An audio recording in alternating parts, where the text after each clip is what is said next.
জুলাই শহীদ দিবস আজ। আবু সাঈদ ওয়াসিম আকরামের রক্তে স্নাত আন্দোলনে নড়বড়ে হয়ে যায় শেখ হাসিনার ক্ষমতা। জুলাই শহীদদের স্বপ্ন পূরণের অঙ্গীকার প্রধানমন্ত্রী। শেখ হাসিনার আত্মসমর্পণের কোনো সুযোগ নেই জানালেন স্বরাষ্ট্রমন্ত্রী। আপিলের সময় শেষ বললেন নাহিদ ইসলাম। ফিরিয়ে এনে সাজা কার্যকরের দাবি। দেখছিলেন সংবাদ শিরোনাম। ২৪-এর কোটা সংস্কার আন্দোলনে শিক্ষার্থীদের রক্তের বড় দাগ লাগে ১৬ জুলাই। পুলিশের গুলির সামনে বুক চিতিয়ে দাঁড়িয়ে আত্মাহুতি দেন রংপুরের বেগম রোকেয়া বিশ্ববিদ্যালয়ের ছাত্র আবু সাঈদ। দিনটিতে চট্টগ্রামে ৩ জন ও ঢাকায় ২ জন শহীদ হন। আন্দোলনকারীদের দমাতে ছাত্রলীগই যথেষ্ট। ওবায়দুল কাদেরের এমন ঘোষণায় সংগঠনটির ক্যাডাররা ভয়ঙ্করভাবে হামলে পড়ে আন্দোলনরতদের উপর। এতে ক্ষুব্ধ হয়ে ওঠে সর্বস্তরের মানুষ। কোটা আন্দোলন রূপ নিতে থাকে গণ আন্দোলনে। রকুনুজ্জামানের রিপোর্ট। ২০২৪-এর ১৬ জুলাই এদিন কোটা সংস্কারের দাবিতে রাজধানীর সায়েন্স ল্যাব, কুড়িল চৌরাস্তা, গাবতলী, মোহাম্মদপুর ও উত্তরা হাউস বিল্ডিং এলাকায় সড়ক অবরোধ করে শিক্ষার্থীরা।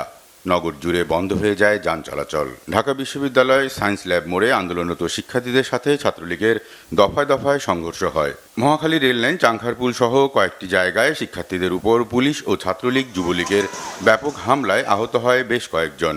এক পর্যায়ে নামানো হয় বিজিবি। এতে আন্দোলনের গতি আরও তেজি হয়। নেমে আসে বেসরকারি বিশ্ববিদ্যালয়ের শিক্ষার্থীরাও। ব্র্যাক ইউনিভার্সিটির সামনে বেলা ১০টার দিকে সড়ক অবরোধ করে শিক্ষার্থীরা। জাতীয় পতাকা, প্ল্যাকার্ড হাতে নিয়ে অবরোধে অংশ নেয় সাধারণ শিক্ষার্থীরাও। ঢাকা বিশ্ববিদ্যালয়ের শিক্ষার্থীরা যখন ছাত্রলীগের হামলায় নাস্তানাবুদ, নগর জুড়ে পুলিশ আর আওয়ামী লীগের যৌথ হামলায় শিক্ষার্থীরা মাঠের আন্দোলনে অনেকটা কোণঠাসা, ঠিক তখনই রংপুরে বেগম রোকেয়া বিশ্ববিদ্যালয়ে পুলিশের গুলির সামনে বুক চিতিয়ে শহীদ হওয়া আবু সাঈদের ভিডিও সারা দেশে দুঃসাহসের বার্তা ছড়িয়ে দেয়। আন্দোলন রূপ নেয় দাবানলে। আবু সাঈদ ছাড়াও রাজধানীতে ২ জন এবং চট্টগ্রামে ৩ জন শহীদ হন। ক্ষমতাসীন দলের সাধারণ সম্পাদক আন্দোলনকে রাজনৈতিক উদ্দেশ্যের রং দিয়ে শিক্ষার্থীদের দমন, হত্যা, খুনকে বৈধতা দেওয়ার চেষ্টা করেন। শিক্ষার্থীদের উপর লিলিয়ে দেওয়া হয় ছাত্রলীগকে। আন্দোলন আমরা মোকাবিলা করব, প্রতিহত করব এবং ইনশাআল্লাহ পরাস্ত। ১৬ জুলাই রাতে সব বিশ্ববিদ্যালয়ের শিক্ষা কার্যক্রম বন্ধ করে দেয় সরকার। বন্ধ ঘোষণা করা হয় শিক্ষা মন্ত্রণালয়ের আওতাধীন সকল শিক্ষা প্রতিষ্ঠান। ঢাকার সাথে সারা দেশের সড়ক, রেল সহ সব ধরনের যোগাযোগ বন্ধ হয়ে যায়। সাধারণ শিক্ষার্থীদের উপর হামলার প্রতিবাদে উত্তাল হয়ে ওঠে রাজধানীর রাজপথ। কোটা আন্দোলন রূপ নেয় গণ আন্দোলনে। এদিকে ১৬ জুলাই বারবার রাজু ভাস্কর্যের সামনে যাওয়ার চেষ্টা করেও ব্যর্থ হয় আন্দোলনরত শিক্ষার্থীরা। রাত ৯টার দিকে হলে ফেরার ঘোষণা দেয় শিক্ষার্থীরা। নতুন কর্মসূচির পথে এগোয় বৈষম্য বিরোধী ছাত্র আন্দোলনের সমন্বয়করা। রকুনুজ্জামান, বাংলা ভিশন, ঢাকা। শহীদদের রক্ত কখনো বৃথা যেতে পারে না। জুলাই গণ অভ্যুত্থানের অমর চেতনা কেবল ইতিহাসের গৌরব নয়, এটি ভবিষ্যৎ নির্মাণের প্রেরণা। ঐতিহাসিক জুলাই শহীদ দিবস উপলক্ষে দেয়া বাণীতে প্রধানমন্ত্রী তারেক রহমান একথা বলেছেন। আশ্বস্ত করেছেন সরকার শহীদদের পবিত্র আত্মত্যাগের মর্যাদা রক্ষায় দৃঢ় প্রতিজ্ঞ। ফেসবুক পেজে দেয়া বাণীতে প্রধানমন্ত্রী উল্লেখ করেন ২০২৪ সালের এই দিনে ফ্যাসিবাদ বিরোধী আন্দোলনে রংপুরে পুলিশের গুলিতে বেগম রোকেয়া বিশ্ববিদ্যালয়ের ইংরেজি বিভাগের শিক্ষার্থী আবু সাঈদ, চট্টগ্রামে কলেজ শিক্ষার্থী মোহাম্মদ ওয়াসিম আকরাম সহ কমপক্ষে ৬ জন শহীদ হয়েছিলেন। আবু সাঈদের বুকে পুলিশের গুলি করার দৃশ্য গণতন্ত্রকামী জনগণের মনে তীব্র ক্ষোভের সঞ্চার করে। কোটা সংস্কারের দাবি ফ্যাসিস্ট সরকারের পতনের আন্দোলনে মন নেয়। সেই আন্দোলনের ধারাবাহিকতায় বীর ছাত্র জনতার গণ অভ্যুত্থানে স্বৈরাচার দেশ ছেড়ে পালাতে বাধ্য হয়। প্রধানমন্ত্রী বলেন, জুলাইয়ের সেই গণ অভ্যুত্থান শুধু একটি আন্দোলনই ছিল না, এটি ছিল দীর্ঘ ১.৫ দশক ধরে জনগণের ওপর চাপিয়ে দেওয়া ফ্যাসিবাদ, প্রাতিষ্ঠানিক দুর্নীতি, লুণ্ঠন, গুম, খুন, দমনপীড়ন এবং ভোটাধিকার হরণের বিরুদ্ধে সমগ্র জাতির ঐক্যবদ্ধ প্রতিরোধ। সেই আত্মত্যাগ ও সংগ্রামের শক্তিতেই বাংলাদেশের মানুষ তাদের মর্যাদা, অধিকার এবং গণতান্ত্রিক আকাঙ্ক্ষাকে নতুন করে প্রতিষ্ঠার সুযোগ লাভ করেছে। মানবতা বিরোধী অপরাধে মৃত্যুদণ্ডপ্রাপ্ত পলাতক সাবেক প্রধানমন্ত্রী শেখ হাসিনার আত্মসমর্পণের কোনো সুযোগ নেই বলে মন্তব্য করেছেন স্বরাষ্ট্রমন্ত্রী সালাউদ্দিন আহমদ। বলেন, দেশে এলেই শেখ হাসিনাকে গ্রেফতার করে আদালতের রায় কার্যকর করা হবে। বুধবার বিকেলে ঢাকা বিশ্ববিদ্যালয়ের টিএসসি মিলনায়তনে ছাত্রদল আয়োজিত এক আলোচনা সভায় স্বরাষ্ট্রমন্ত্রী এসব কথা বলেন। সালাউদ্দিন আহমদ বলেন, যারা গণহত্যা চালিয়েছে তাদের প্রত্যেককে আইনের মুখোমুখি হতে হবে। আওয়ামী লীগ ও তাদের নেতাকর্মীদের ন্যূনতম অনুশোচনাও নেই। আওয়ামী লীগের ইতিহাস জনগণকে হত্যা, দমন, পীড়ন ও বর্বরতার ইতিহাস। বলেন, দল হিসেবেও আওয়ামী লীগকে বিচারের আওতায় আনা হবে। আইনের মাধ্যমেই ফ্যাসিবাদী শক্তিকে চিরতরে পরাজিত করতে হবে। আওয়ামী লীগের প্রত্যাবর্তন এবং ষড়যন্ত্র রুখতে জাতীয় ঐক্যকে আরও সুদৃঢ় ও অটুট রাখার আহ্বান জানিয়েছেন স্বরাষ্ট্রমন্ত্রী।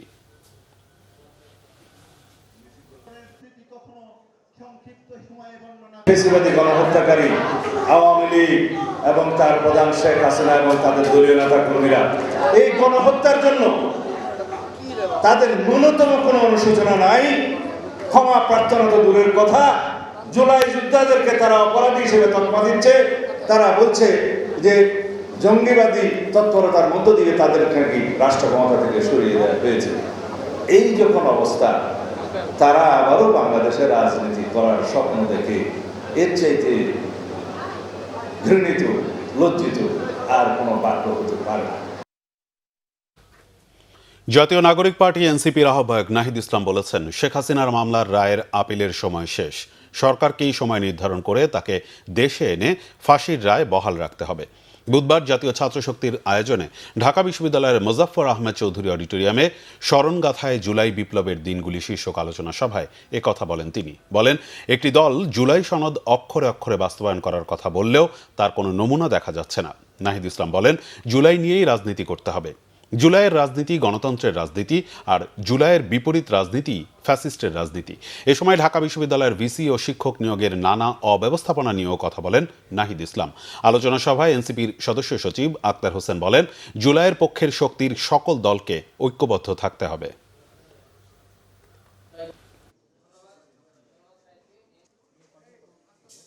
ডিসেম্বরে আসবে কি কবে আসবে এটা বাংলাদেশ সরকারকে নির্ধারণ করতে হবে।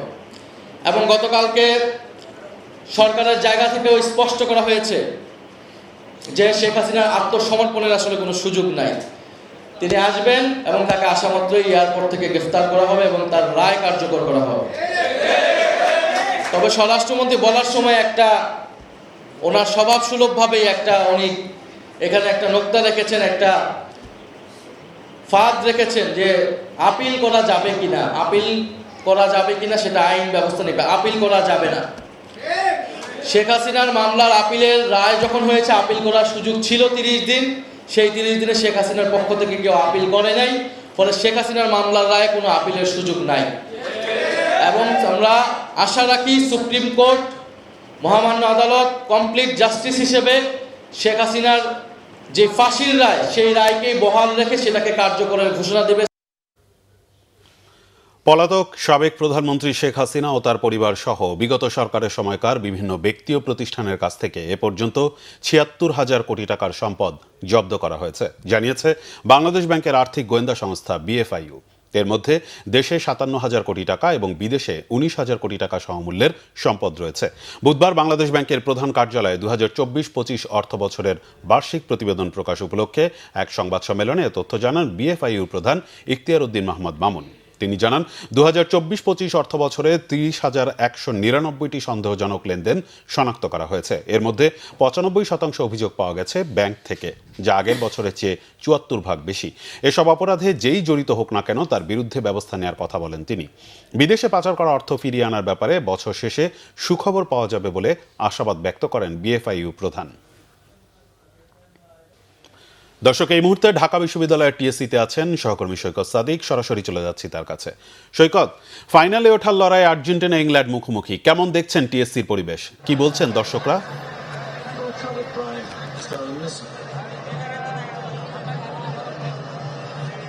রায়হান, কিছুক্ষণ আগেই খেলাটা শুরু হয়েছে। যদিও বিশ্বকাপের আজকে যে গুরুত্বপূর্ণ খেলাটি, বিশ্ব চ্যাম্পিয়ন আর্জেন্টিনা, বর্তমান বিশ্ব চ্যাম্পিয়ন আর্জেন্টিনা প্রায় ২২ বছর পর কিন্তু আজকে এই সেমিফাইনালে ইংল্যান্ডের সাথে তারা খেলছেন এবং খেলার যে উত্তেজনা, খেলার নিয়ে দর্শকদের মধ্যে যে উত্তেজনা, সেটা কিন্তু ঢাকা বিশ্ববিদ্যালয়ের এই মহসিন হলের মাঠ প্রাঙ্গণে এসে বোঝা যাচ্ছে যে দর্শকদের কি মনোযোগ নিয়ে এই খেলা দেখছেন এবং হাজার হাজার দর্শক কিন্তু এই খেলা দেখছেন। আমরা অনেক আগে এসেছি, রাত ১২টা থেকে কিন্তু দর্শকদের মধ্যে এক ধরনের উত্তেজনা। এই ঢাকা বিশ্ববিদ্যালয়ের শিক্ষার্থী তারা রয়েছেন, এর বাইরে ঢাকার যে আশেপাশের অনেক দর্শক কিন্তু এই খেলা দেখতে এসেছেন। কে জিতবে খেলা, এই খেলা কে জিতবে?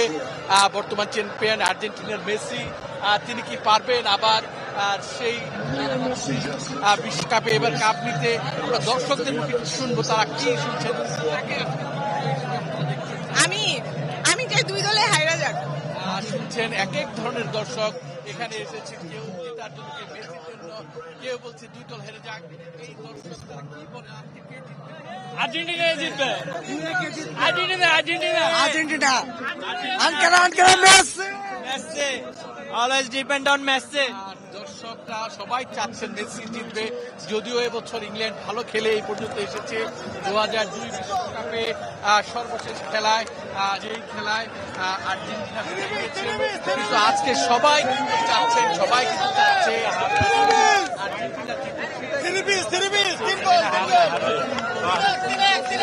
এবং এই যে এই মহসিন হলে যেরকম উত্তেজনা, সেটা শুধু এই মহসিন হলে মাঠ প্রাঙ্গণে নয়, এই টিএসসি এবং ঢাকা বিশ্ববিদ্যালয়ের অন্যান্য যে এলাকায় খেলা দেখা হচ্ছে বড় পর্দায়, সব জায়গায় কিন্তু একই অবস্থা।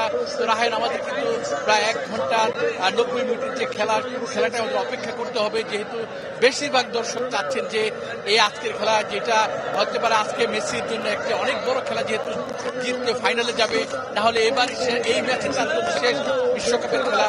তো সবকিছু বোঝা যাবে এই খেলার পরে, কিন্তু দর্শকের মধ্যে যে উত্তেজনা বিরাজ করছে, সেটা কিন্তু এখানে না বোঝা যাচ্ছে না। এখন পর্যন্ত আমার কাছে এই খেলার মাঠের যে দর্শক রয়েছে, বাংলাদেশের দর্শক, রাজধানী ঢাকায়, তাদের সর্বশেষ অবস্থা। রায়হান, অসংখ্য ধন্যবাদ। দর্শক, ঢাকা বিশ্ববিদ্যালয়ের টিএসসি থেকে আমাদের সাথে যুক্ত ছিলেন সহকর্মী সৈকত সাদিক। ফিরছি আবারও দেশের খবরে। দুর্নীতি দমন ও আইন শৃঙ্খলা রক্ষা বর্তমান সরকারের সর্বোচ্চ অগ্রাধিকার বলে সংসদকে জানিয়েছেন প্রধানমন্ত্রী তারেক রহমান। বাজেট অধিবেশনের সমাপনী বক্তব্যে প্রধানমন্ত্রী ও সংসদ নেতা বলেন, সই করা জুলাই সনদ পুরোপুরি বাস্তবায়নে সরকার দায়বদ্ধ। বলেন, বাংলাদেশে চরমপন্থা বা উগ্রবাদের ঠাঁই হবে না। রিপোর্ট রিশাদ নাসরুল্লাহ। প্রধানমন্ত্রীকে সমাপনী বক্তব্য রাখার জন্য আহ্বান জানাচ্ছি। ত্রয়োদশ জাতীয় সংসদের চলতি বাজেট অধিবেশনে বুধবার শেষ কার্যদিবসে বক্তব্য দেন প্রধানমন্ত্রী তারেক রহমান। প্রধানমন্ত্রী তার বক্তব্যে বলেন, বাজেটের সুফল জনগণের কাছে পৌঁছাতে হলে সরকার বেসরকারি সব কর্তৃপক্ষের সহযোগিতা দরকার। বলেন, অনেক বিষয়ে মত দ্বিমত থাকবে, কিন্তু আলোচনা হবে দেশের কল্যাণের জন্য। জনগণের কাঙ্ক্ষিত এই সংসদ প্রত্যেক সংসদ সদস্যের প্রচেষ্টায় জনগণের সংসদ হয়ে উঠেছে। আমাদের মধ্যে হয়তো দ্বিমত আছে, কিন্তু সংসদের উভয় পার্শ্ব প্রাণবন্ত আলোচনা করেছে, যে যার চিন্তা উপস্থাপন করতে সক্ষম হয়েছেন। মাননীয় স্পিকার, এটাই হচ্ছে গণতন্ত্রের সৌন্দর্য, এটাই হচ্ছে সংসদীয় গণতন্ত্রের মাধুর্য। এই পবিত্র জাতীয় সংসদের দক্ষিণ প্লাজায় আমরা নির্বাচনের আগে প্রায় সবগুলো রাজনৈতিক দল, আজ আমার দল, একই সাথে বিরোধী রাজনৈতিক দল, আমরা এই জুলাই সনদ স্বাক্ষর করেছিলাম। মাননীয় স্পিকার, আগেও বলেছি, আজও বলছি, পরিষ্কারভাবে ব্যর্থহীন ভাষায় আমি বলতে চাই, আমরা জুলাই সনদ যেটি স্বাক্ষর করেছিলাম, স্বাক্ষরিত প্রতিটি জুলাই সনদের স্বাক্ষরিত প্রতিটি দফা বাস্তবায়নে আমরা জনগণের কাছে দায়বদ্ধ, অঙ্গীকারবদ্ধ। মাননীয় স্পিকার, তারেক রহমান বলেন, ন্যায় পরায়ণতা ও ন্যায় বিচার হবে রাষ্ট্রের শেষ কথা। বাংলাদেশে ধনী অথবা গরিব কেউই বৈষম্যের শিকার হবেন না, এবং দৃঢ়ভাবে আমরা প্রত্যেকে বিশ্বাস করি সেই বাংলাদেশ, যে বাংলাদেশে চরমপন্থা কিংবা উগ্রবাদের কোন রকম ঠাঁই হবে না। মাননীয় স্পিকার, যে বাংলাদেশে মুক্তিযুদ্ধের চেতনার নামে কেউ মানুষের গণতান্ত্রিক অধিকার হরণ করবে না। মাননীয় স্পিকার, স্বৈরাচারের সময় কিভাবে প্রতি বছর এই দেশ থেকে $16 বিলিয়ন পাচার করে দেওয়া হয়েছে, যার ফলে বিরোধী দলীয় নেতা ওনার বক্তব্যে যে রাস্তাঘাট বা যেটারই উনি বিবরণ দিয়ে থাকুক না কেন, এই সকল সমস্যাগুলো একটি অন্যতম কারণ হচ্ছে এই দুর্নীতি। মাননীয় স্পিকার, এবং এই দুর্নীতিকে যে কোনোভাবেই হোক, সেটি হাত বেঁধেই হোক, টুটি চেপেই হোক, যে কোনোভাবে নিয়ন্ত্রণ করতে বর্তমান সরকার মাননীয় স্পিকার বদ্ধপরিকর। অর্থনীতির নানা খাতে সরকারের পরিকল্পনা তুলে ধরে তিনি বলেন, শিক্ষা ও স্বাস্থ্যসেবা নিশ্চিতের পাশাপাশি কর্মসংস্থান তৈরি করার লক্ষ্য সরকারের। সমগ্র বিশ্ব একটি যুদ্ধ পরিস্থিতির ভিতর দিয়ে যাচ্ছে, এবং এই সংসদ, এই সরকারের কাছে জনগণের প্রত্যাশা অপরিসীম। মাননীয় স্পিকার, এমন পরিস্থিতিতেও আমরা ঘুরে দাঁড়াতে শুরু করেছি। মাননীয় স্পিকার, অর্থনৈতিকভাবে ধীরে ধীরে ঘুরে দাঁড়াতে শুরু করেছে। মাননীয় স্পিকার, আমাদের সরকারের যে মূল যে কটি পরিকল্পনা তার অন্যতমই হচ্ছে যে বিনিয়োগ নির্ভর থেকে অর্থনীতিকে, ঋণ নির্ভর থেকে অর্থনীতিকে আমরা বিনিয়োগ নির্ভর অর্থনীতিতে পরিণত করব, কর্মসংস্থান সৃষ্টি করব, সম্পদ তৈরিতে আমরা বিনিয়োগ নির্ভর অর্থনীতি হবে আমাদের প্রধান চালিকা শক্তি। মাননীয় স্পিকার, এবং সেই কারণেই বর্তমান সরকার সকল পরিকল্পনা এমনভাবে তৈরি করেছে যাতে ইনশাআল্লাহ 2034 সালের মধ্যে আমরা $1 ট্রিলিয়ন অর্থনীতির কাছাকাছি চলে যেতে পারি। প্রধানমন্ত্রী বলেন, ফ্যাসিবাদের উন্নয়নের গল্প ও বাস্তবতার মিল নেই, সব জায়গা থেকে লুটপাট করেছে ফ্যাসিস্ট সরকার। তিনি বলেন, বর্তমান সরকার কাজ করছে জনগণকে সুফল পৌঁছে দেওয়ার জন্য। সেই ফ্যাসিবাদের উন্নয়নের সেই গল্প এবং বাস্তবতার মধ্যে কোনোই মিল পায়নি। মাননীয় স্পিকার, সবশেষে অধিবেশন সমাপ্তির ঘোষণা দেন স্পিকার। সমাপ্ত ঘোষণা করছি। রিশান নাসরুল্লাহ, বাংলা ভিশন, ঢাকা। সংসদের বিরোধী দলীয় নেতা ডক্টর শফিকুর রহমান বলেছেন, ফ্যাসিস্টের ভাইরাস এখনো সক্রিয় রয়েছে। বিরোধী দলের ইতিবাচক ভূমিকা অনেকের সহ্য হচ্ছে না। বললেন, আর্থিক খাতে শৃঙ্খলা ফেরাতে দুর্নীতি দমনে সরকারের ইচ্ছার প্রতিফলন দেখতে চান তারা। জুলাইকে ইতিহাসের অংশ হিসেবে সংরক্ষণের দাবিও জানান ডক্টর শফিক। রিপোর্ট সৈয়দ আব্দুল মুহিতের। এবং তার উপর বুধবার জাতীয় সংসদে বাজেট অধিবেশনের সমাপনীতে বক্তব্য দেন সংসদের বিরোধী দলীয় নেতা ডাক্তার শফিকুর রহমান। চলমান বন্যা, প্রাথমিক শিক্ষা সহ নানা বিষয় উঠে আসে তার বক্তব্যে। সরকারের বিভিন্ন আর্থিক পদক্ষেপে বিরোধী দলের প্রতি ইনসাফ না হওয়ায় উদ্বেগ জানান তিনি। সরকারি দলের যারা সংরক্ষিত আসনের সম্মানিত সদস্যবৃন্দ আছেন তাদেরকেও অ্যালটমেন্ট দেওয়া হয়েছে, ফান্ড অ্যালোকেশন করা হয়েছে, কিন্তু আমার জানা মতো বিরোধী দলের কাউকে এটা করা হয়নি। এটা ন্যায্য হবে না, এটা অন্যায্যতা। আমি ব্যাপারে মাননীয় প্রধানমন্ত্রীর দৃষ্টি আকর্ষণ করেছি ব্যক্তিগত পর্যায়ে। আমি আশা করব তিনি অ্যাটেনশন দেবেন। বিরোধী দলের আসনে সংরক্ষিত নারী আসনের দায়িত্ব দেয়ায় কনফ্লিক্ট তৈরি করছে বলে সংসদকে জানান। অতীতের খারাপ সংস্কৃতি থেকে বের হয়ে আসার কথাও শুনিয়েছেন সংসদকে। এখানে আমরা অবশ্যই সমালোচনা করব, কিন্তু এটা হবে সংসদের ব্যাকরণকে অনুসরণ করে, এটাকে লঙ্ঘন করে না। আলহামদুলিল্লাহ, আমি প্লিজড, আমি পার্শিয়ালি কনভিন্সড, যথেষ্ট উন্নতি হয়েছে। কিন্তু কিছু কিছু ভাইরাস এখনো আমাদের মাঝে ক্রিয়াশীল আছে, এটাও দূর হয়ে যাক দোয়া করি।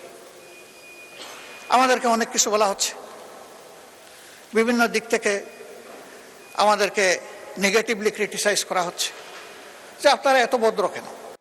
আর্থিক খাতে সংস্কার না হলে দুর্নীতি দূর করা অসম্ভব, এজন্য শক্ত পদক্ষেপ নেয়ার আহ্বান জানান বিরোধী দলীয় নেতা। আমরা আপাতত চাচ্ছি দুর্নীতির হাত চেপে ধরেন এবং হাতের মধ্যে কড়া লাগাই দেন, হ্যান্ডকাপ পরাই দেন, দিয়ে বলেন যে আর বাড়াবাড়ি করলে পায়েও তোমাকে ক্রস বেড়ি লাগাই দেব। এরপরে যদি আর বাড়াবাড়ি করো তাইলে ঠিকই মুখে তালা দিয়ে দেব, তখন টুটি চেপে ধরা হবে ইনশাল্লাহ। এই ক্ষেত্রে যদি এই দুর্নীতির সাথে আমি কিংবা এখানকার কেউ জড়িত থাকে, কাউকেই ছাড় দেওয়া উচিত নয়।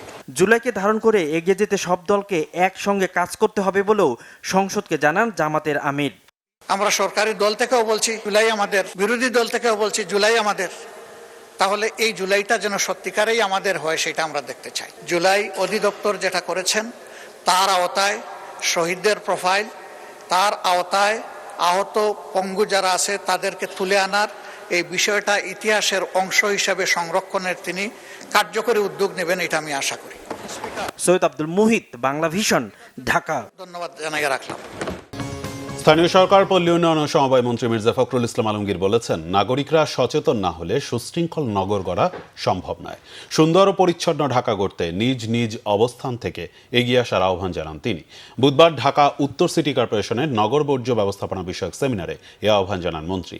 নগরবাসীর মাঝে সচেতনতা বাড়াতে লিফলেট, পোস্টার সহ বিভিন্ন মাধ্যমে ব্যাপক প্রচারণার পাশাপাশি প্রাথমিক শিক্ষা থেকেই পরিচ্ছন্নতা ও বর্জ্য ব্যবস্থাপনা বিষয়ে গুরুত্ব দেন তিনি। বলেন, বুড়িগঙ্গা, তুরাগ ও শীতলক্ষা সহ গুরুত্বপূর্ণ নদীগুলো সংস্কারের পরিকল্পনা করছে সরকার। এসব উদ্যোগ বাস্তবায়িত হলে নগরবাসী এর সুফল পাবে বলেও আশা করেন তিনি। চলমান দুর্যোগের মধ্যেও এইচএসসি পরীক্ষা আয়োজনের প্রতিবাদে এবং শিক্ষামন্ত্রীর পদত্যাগের দাবিতে টানা দ্বিতীয় দিনের মতো রাজপথে শিক্ষার্থীরা। পরীক্ষায় স্থগিত, দুর্যোগে ক্ষতিগ্রস্ত পরীক্ষার্থীদের পুনঃ পরীক্ষার সুযোগ দেওয়ার দাবিতে প্রথমে সড়ক অবরোধ ও পরে সচিবালয় অভিমুখে লং মার্চ করেন এইচএসসি পরীক্ষার্থীরা। দাবি মানা না হলে আন্দোলন চালিয়ে যাওয়ার ঘোষণা তাদের। বিস্তারিত ফজলে রাব্বির প্রতিবেদনে।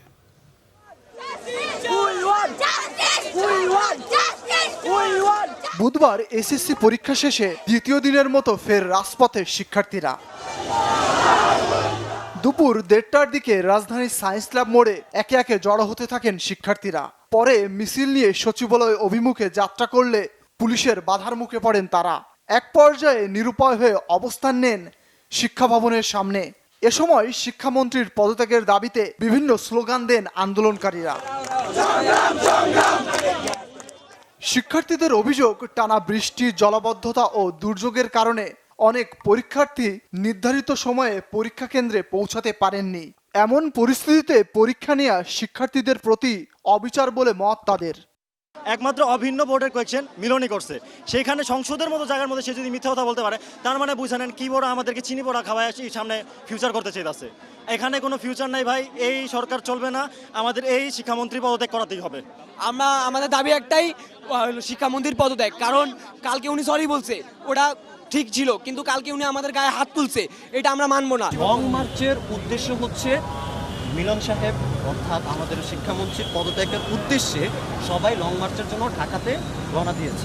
পদত্যাগের তেমন বিষয় না, উনি যদি আমাদের উপরে এক্সপেরিমেন্ট বন্ধ করে, মানে আমাদের পরীক্ষাগুলা স্টুডেন্ট বান্ধব বা ভয়ভীতি কম দেখায় পরীক্ষাগুলো যদি আমাদের সহজভাবে বা স্টুডেন্ট বান্ধব পরীক্ষা নিতে থাকে তাহলে চলে। এদিন আন্দোলনরত শিক্ষার্থীরা চড়াও হন সাংবাদিকদের ওপর। এদিকে সচিবালয় ও সায়েন্স ল্যাব এলাকা ছাড়াও রাজধানীর উত্তরার বিএনএস সেন্টারের সামনে জড়ো হন শিক্ষার্থীরা। এতে আশেপাশের এলাকায় সৃষ্টি হয় ব্যাপক যানজটের, ভোগান্তির শিকার হন যাত্রীরা। ফজলে রাব্বি, বাংলা ভিশন, ঢাকা। দুর্যোগের কারণে যারা পরীক্ষা দিতে পারেননি তারা চাইলে চট্টগ্রাম বোর্ডের সাথে অভিন্ন প্রশ্নে একই সাথে পরীক্ষা দেওয়ার সুযোগ পাবেন। সংসদে এমন তথ্য জানিয়েছেন শিক্ষামন্ত্রী আনামা এহসানুল হক মিলন। একই সাথে পদার্থবিজ্ঞানের ভুল 2টি প্রশ্নের ক্ষেত্রে পুরো নম্বর দেওয়া হবে শিক্ষার্থীদের। প্রতিকূল আবহাওয়া কিংবা সংশ্লিষ্ট অনিবার্য কারণে যারা চলমান এইচএসসি ও সমমান পরীক্ষা 2026 এর কোনো বিষয়ে অংশগ্রহণ করতে পারেনি, তারা চট্টগ্রাম শিক্ষা বোর্ডের ইতিমধ্যে স্থগিত হওয়া সংশ্লিষ্ট বিষয়ে অভিন্ন প্রশ্নপত্রে শিক্ষা মন্ত্রণালয় কর্তৃক নির্ধারিত একই তারিখে ওই সময়ে পরীক্ষা অংশগ্রহণ করতে পারবেন। মাননীয় স্পিকার, যেহেতু এইচএসসি পরীক্ষা শিক্ষার্থীদের জীবনে একটি অত্যন্ত গুরুত্বপূর্ণ ধাপ, তাই বিশেষ বিবেচনায় এই বিশেষ সুযোগ প্রদান করা হলো। মাননীয় স্পিকার, পদার্থবিজ্ঞান প্রথম পত্রে ভুল প্রশ্নপত্র প্রণয়নের দায়ী ব্যক্তিদের ইতিমধ্যেই সাময়িক বরখাস্ত করা হয়েছে। মাননীয় স্পিকার, আমি আবারও আশ্বস্ত করছি, পদার্থবিজ্ঞান প্রথম পত্র 6 নম্বর প্রশ্ন এবং 7 নম্বর প্রশ্নে যে ভুল হয়েছে তার জন্য পরীক্ষার্থীদের পূর্ণ নম্বর দেওয়া হবে। সংবাদ শেষ করব শিরোনামগুলো আরেকবার জানিয়ে। জুলাই শহীদ দিবস আজ। আবু সাইদ, ওয়াসিম আকরামের রক্তে স্নাত আন্দোলনে নড়বড়ে হয়ে যায় শেখ হাসিনার ক্ষমতা। জুলাই শহীদদের স্বপ্ন পূরণের অঙ্গীকার প্রধানমন্ত্রী। শেখ হাসিনার আত্মসমর্পণের কোনো সুযোগ নেই জানালেন স্বরাষ্ট্রমন্ত্রী। আপিলের সময় শেষ বললেন নাহিদ ইসলাম। ফিরিয়ে এনে সাজা কার্যকরের দাবি। এই ছিল এখনকার মতো, পরের সংবাদ দেখার আমন্ত্রণ রইল। এছাড়া বাংলা ভিশন সংবাদ ও সংবাদ সংশ্লিষ্ট অনুষ্ঠান দেখতে ভিজিট করুন www.bbnews24.com ও facebook.com/banglavisionnews এবং সাবস্ক্রাইব করুন youtube.com/banglavisionnews। ধন্যবাদ।